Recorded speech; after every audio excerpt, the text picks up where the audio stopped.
चलो ધોરણ 9 વિષય ગણિત સ્વાધ્યાય 10.5 નો 7મો દાખલો છઠ્ઠો કાલે આપણે લેક્ચરમાં કર્યો તો આપણે 7મો દાખલો વાંચ્યા છીએ તો 7મા દાખલામાં જો તમને શું કહે છે કે જો ચક્રીય ચતુષ્કોણના વિકર્ણો ચક્રીય ચતુષ્કોણ એટલે શું તો કે જેના ચારે ચાર પોઈન્ટ ચક્રીય ચતુષ્કોણના ચારે ચાર પોઈન્ટ કેની ઉપર આવવા જોઈએ વર્તુળ ઉપર આવતા હોય એટલે એને ચક્રીય ચતુષ્કોણ કહેવાય તો ચક્રીય ચતુષ્કોણના વિકર્ણો એ ચતુષ્કોણના શિરોબિંદુમાંથી પસાર થાય છે અને વર્તુળના વ્યાસ છે જો ચક્રીય ચતુષ્કોણમાં જ્યારે એના જે વિકર્ણો છે એ ચક્રીય ચતુષ્કોણના શિરોબિંદુમાંથી પસાર થાય છે અને એ વર્તુળના વ્યાસ છે તો હું આવી રીતના બેને નામ આપી દઉં તો આપણે સાબિત શું કરવાનું છે કે ચતુષ્કોણ લંબચોરસ છે એ સાબિત કરો તો મેં આ બેને નામ આપી દીધું A B C D હવે જો અહીંયા તમે લખો કે ચતુષ્કોણ ABCD માં ચતુષ્કોણ ABCD માં AC અને BD વ્યાસ છે જો AC વ્યાસ હોય તો આ ખૂણો અને આ ખૂણો કેટલા ના હોય 90 ડિગ્રી ના હોય એટલે AC વ્યાસ હોવાથી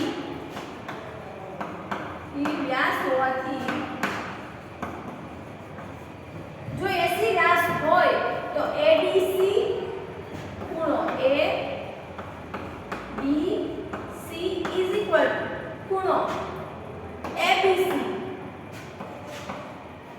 ખૂણો ABC 90 ડિગ્રી અર્ધવર્તુળાકાર છે એટલા માટે એ લખી નાખો એટલે લખી નાખજો અર્ધવર્તુળાકાર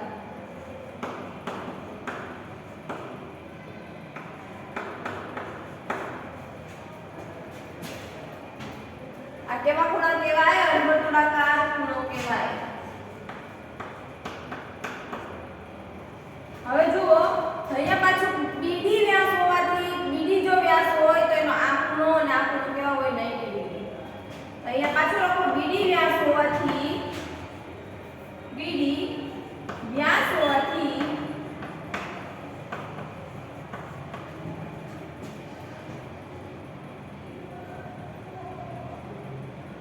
જો BD વ્યાસ હોય તો BAD ખૂણો BAD ખૂણો BCD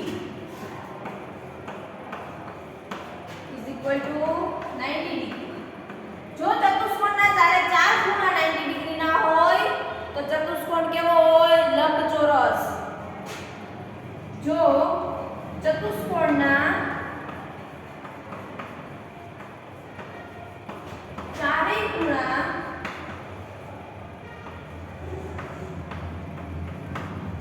90 ડિગ્રી હોય તો ચતુષ્કોણ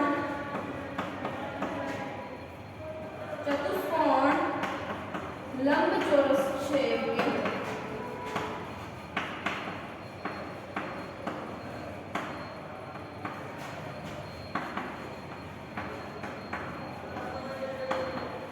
જુઓ તો આપણી પાસે ચારે ચાર ખૂણા કેવા છે 90 ડિગ્રી છે એટલે ચતુષ્કોણ કેવો છે લંબચોરસ દાખલો પૂરો હવે જો એના પછીનો દાખલા નંબર 8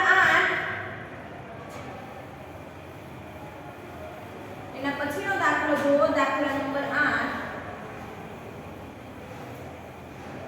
જો બધા દાખલા સરખા જ છે તમારે આગળના જે પ્રમેય હતા એ મેં તમને નોટ કરાવ્યું છે બધું યાદ રાખવાનું છે એટલે બધા દાખલા આવડી જશે જો શું કહે છે કે જો સમલંબ ચતુષ્કોણની સમાંતર ન હોય તેવી બાજુઓને સમાન હોય તો સાબિત કરો કે તે ચક્રીય ચતુષ્કોણ છે કે જો સમલંબ ચતુષ્કોણની સમાંતર ન હોય જો સમલંબ ચતુષ્કોણની સમાંતર ન હોય તેવી બાજુઓ સમાન હોય આપણે પાસે સમલંબ ચતુષ્કોણ લઈ લઈએ પહેલા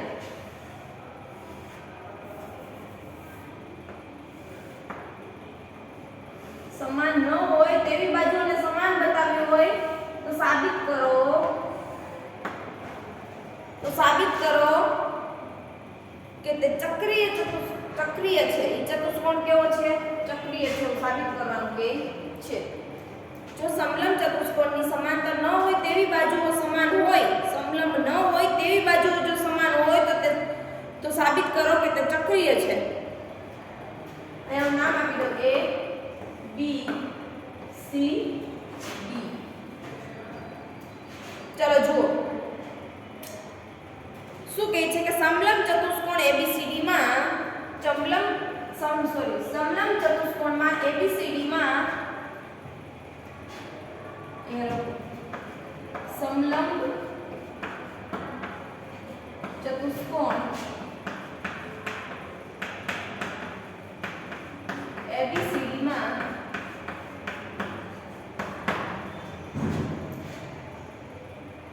AB is equal to CD. AB સમાંતર CD છે. સમાંતર સોરી AB સમાંતર CD. સમલંબ ચતુષ્કોણમાં ABCD માં AB સમાંતર CD અને આ બે કેવું છે? AD અને BC કેવા છે? સરખા. અને AB is equal to sorry AB નહીં AD is equal to BC છે.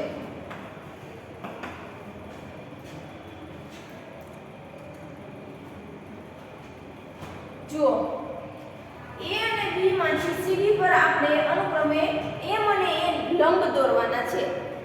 તો મેં અગાઉથી લંબ દોરેલા જ છે પણ તમને ખાલી બતાવી દઉં છું કે A અને B માંથી A પરથી AM લંબ CD પર AM અને BN લંબ દોરીએ. આ બે લંબ દોરેલા છે AM અને BN. એટલે AB પરથી CD પર AB પરથી CD પર લંબ AM અને BN દોરો.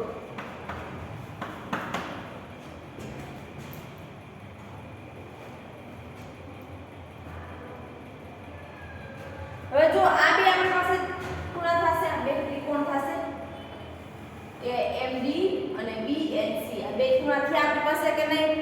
આ બંને ત્રિકોણમાં બંને ત્રિકોણ લઈએ આપણે AMD અને BNC. ત્રિકોણ AMD અને ત્રિકોણ BNC માં આ બંને કેવા થશે? અહીંયા 90 ડિગ્રી થશે. તો આપણે એવું લખી શકીએ કે ખૂણો AMD ખૂણો BNC = 90. એટલે આ ખૂણાને કેવા કહેવાય? કાટકોણ કહેવાય. કાટકોણ કહેવાય કે નહીં? કાટખૂણા કહેવાય. તો અહીંયા લખી શકું કે કાટખૂણા.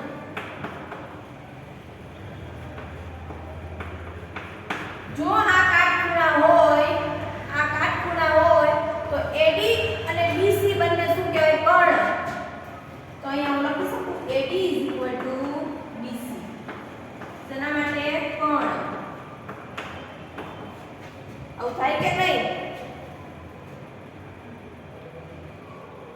તો AM અને BN ની બાજુઓ થાય.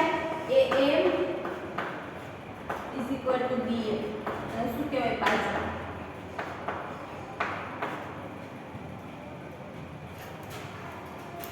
બધું લખવાનું છે હો તમારા લોકોએ.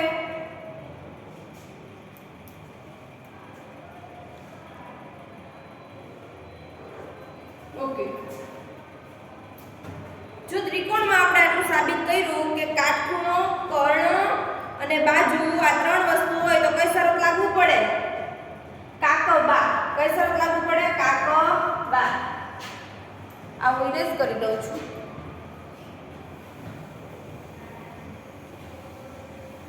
અને નીચેથી તમારે લખવાનું છે હો. આમ જ છે, આના તત્વ છે. એટલે લખો કાકબા શરત મુજબ. કાકબા એટલે કે કાટખૂણો, કર્ણ અને બાજુ. શરત મુજબ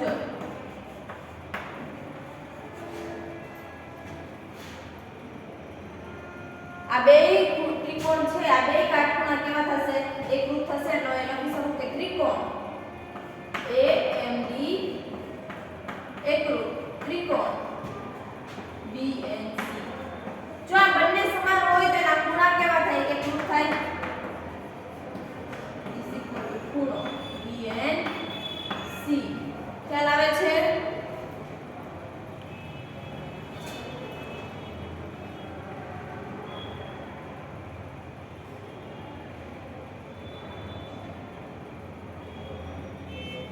તો આ પણ સમાન લઈ શકીએ. જો એની બધી બાજુઓ સમાન હોય તેના એકરૂપ ભાગો પણ સમાન હોય તો ADM અહીંયા લખી શકું ને ADM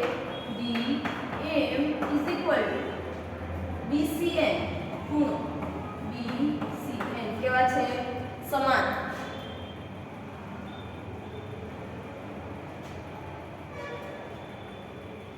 તો અહીંથી આ પણ લઈ શકું ACD ખૂણો ખૂણો BCD લખી શકું કે નહીં?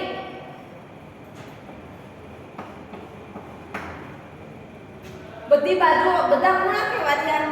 સમાન આપણે કીધા.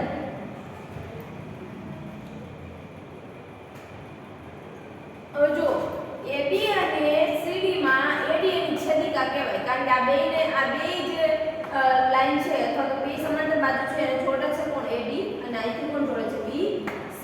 એટલે એવું લખી શકાય કે AB અને CD ને ની છેદિકા AD. AB અને CD ની AD તેમની છેદિકા છે. એવું લખી શકીએ આપણે કે AB અને BC માં AD છેદિકા છે.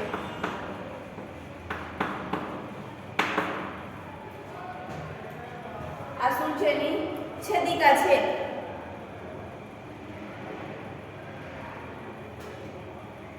તો BAD અંતઃકોણ થાય. જો BAD અને ADC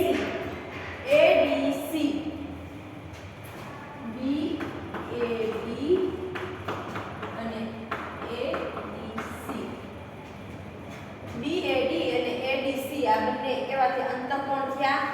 અંતઃકોણનો સરવાળો કેટલો થાય? હંમેશા 180 થાય. 180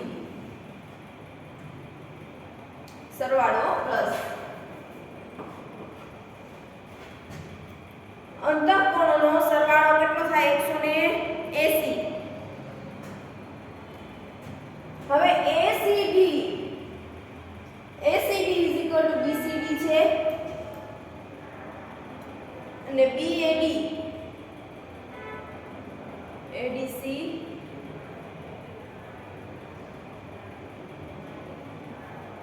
એવી જ રીતે BAD plus BCD લખી શકું. BAD plus BCD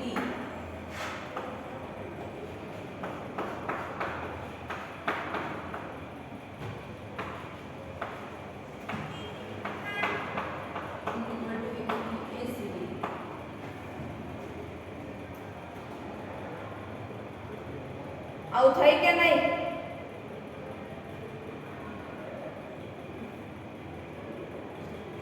અહીંયા ADC આવશે.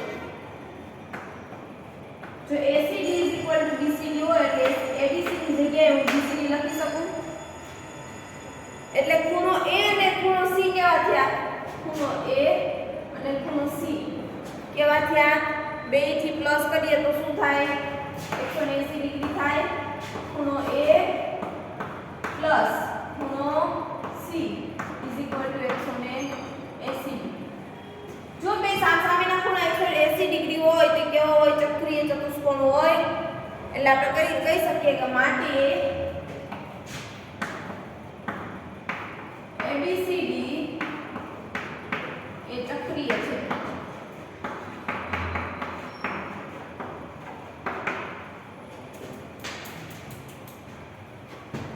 સમજાઈ ગયું?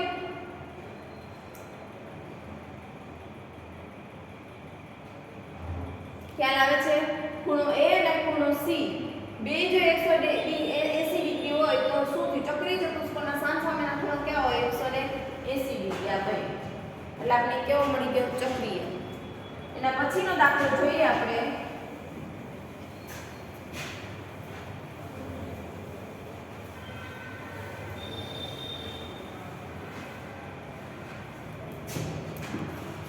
જુઓ પાછળ 9, 10, 11 અને 12 આ ચાર દાખલા આપેલા છે ને, એમાંથી તમારે 9મો દાખલો, 11મો દાખલો અને 12મો દાખલો આ ત્રણેય દાખલા તમારે તમારી જાતે કરવાના છે. આપણે 10મો દાખલો જોઈએ.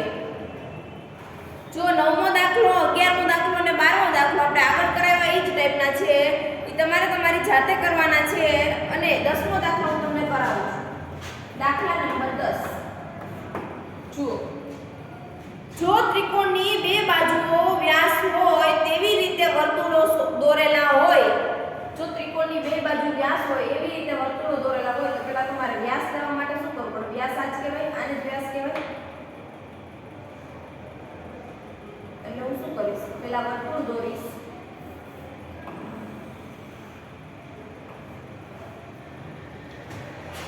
બંનેને વ્યાસ કીધા છે એટલે મારે બીજું અહીં ધ્યાન લેવું પડશે. જુઓ, એટલે મારે બીજું વર્તુળ અહીંથી લેવું પડશે.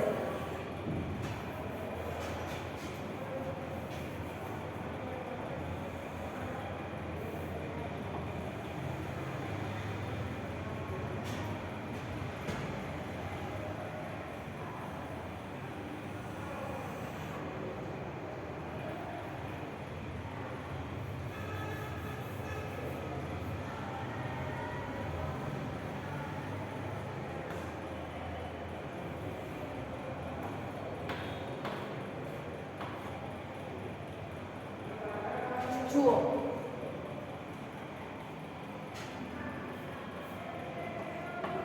શું થયું? આ બંને વ્યાસ થયા કારણ કે બંને કેન્દ્રમાંથી પસાર થાય છે, બંને વર્તુળના કેન્દ્રમાંથી.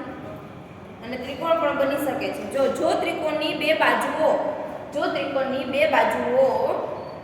વ્યાસ થાય તેવી રીતે વર્તુળો દોરેલા હોય, બંને વ્યાસ થયા એવી રીતે આપણે વર્તુળ દોરેલા હોય તો સાબિત કરો કે આ વર્તુળોનું એક છેદબિંદુ ત્રિકોણની ત્રીજી બાજુ પર આવેલું હોય. આ વર્તુળનું છેદબિંદુ વર્તુળની ત્રીજી બાજુ પર આવેલું હોય. આ વર્તુળની ત્રીજી બાજુ, વર્તુળનું છેદબિંદુ એટલે આખું ઈ ક્યાં આવેલું છે? ત્રીજી બાજુ ઉપર આવેલું છે કે નહીં? ત્રીજી બાજુની મધ્યમાં. તો આને નામ આપી દો પેલા તો A, B, C. આપણી પાસે ત્રિકોણ છે, આપણે સાબિત કરવાનું છે કે અહીંયા જે છેદબિંદુ છે ત્રિકોણની ત્રીજી બાજુનું જે છેદબિંદુ છે એ અહીંયા આવેલું છે. ચલો જુઓ, ત્રિકોણ ABC ની બાજુઓ AB અને AC વ્યાસ થાય તેવી રીતે ત્રિકોણ ABC માં તેની બે બાજુઓ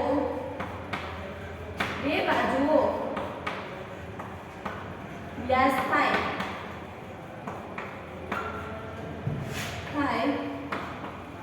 તે રીતે તે દોરો.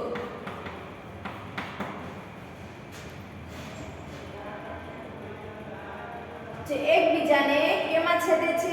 બે વર્તુળ છે એ બે એકબીજાને કેમાં છેદે? દોરે તેથી દોરેલ છે. અહીંયા લખો ખાલી દોરેલ છે. તેથી વર્તુળ એકબીજાને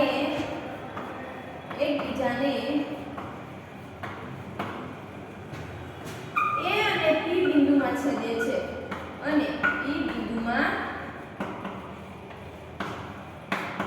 છેદે છે. સમજાય છે? આપણે ABC માં બે બાજુઓ વ્યાસ થાય એ રીતે દોરેલ હોય તેથી વર્તુળ એકબીજાને કેમાં છેદે? A અને P બિંદુમાં છેદે છે. સામાન્ય જીવા કઈ કહેવાય? મારે સામાન્ય જીવા દોરવી હોય તો બેની સામાન્ય જીવા કઈ કહેવાય? AP કહેવાય. હવે એવું લખી શકું કે સામાન્ય જીવા AP છે. જેની સામાન્ય જીવા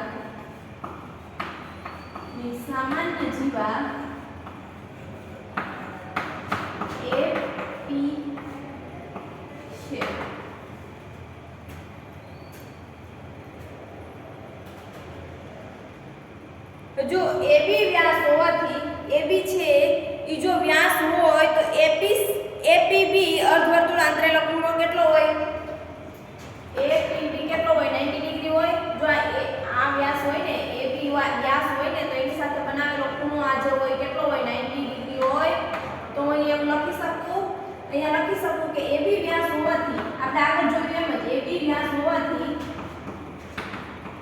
જો વ્યાસ હોય તેની સાથે બનાવેલો ખૂણો કેટલો હોય? 90 ડિગ્રી. AB વ્યાસ હોવાથી ખૂણો APB =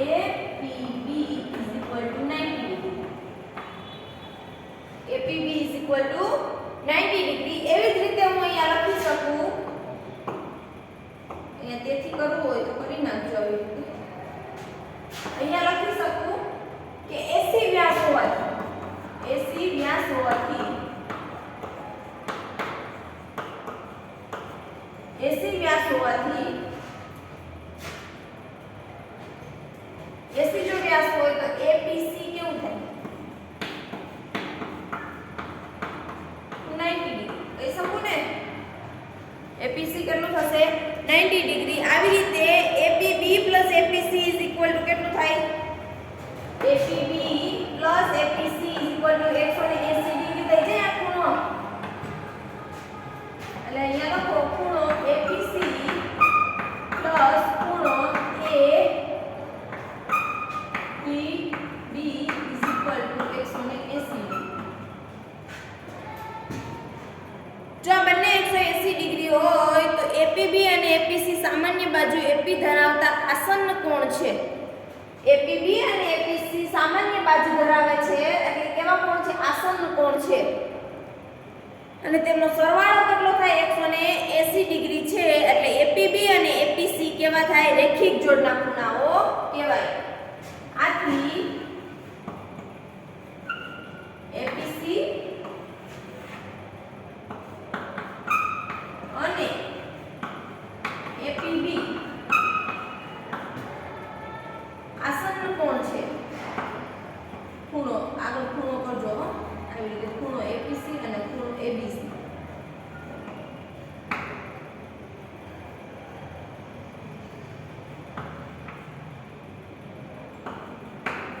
આસન્ન કોણ છે?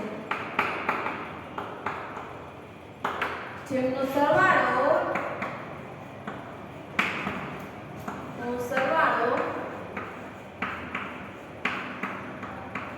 કેટલો થાય છે? 180 ડિગ્રી.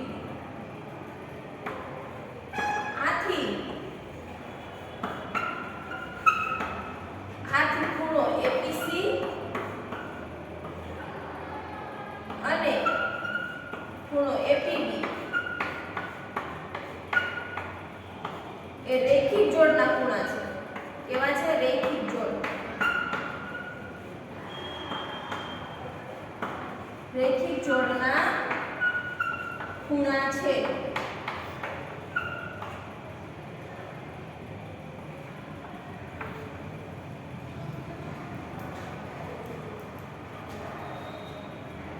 એટલે લખો આથી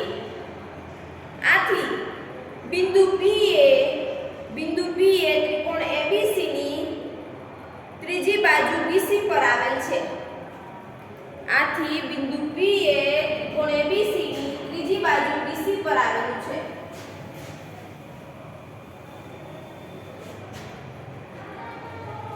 આથી બિંદુ P એ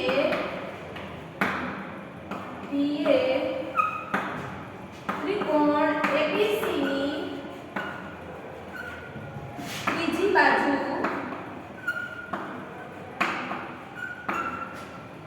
BC પર આવેલ છે.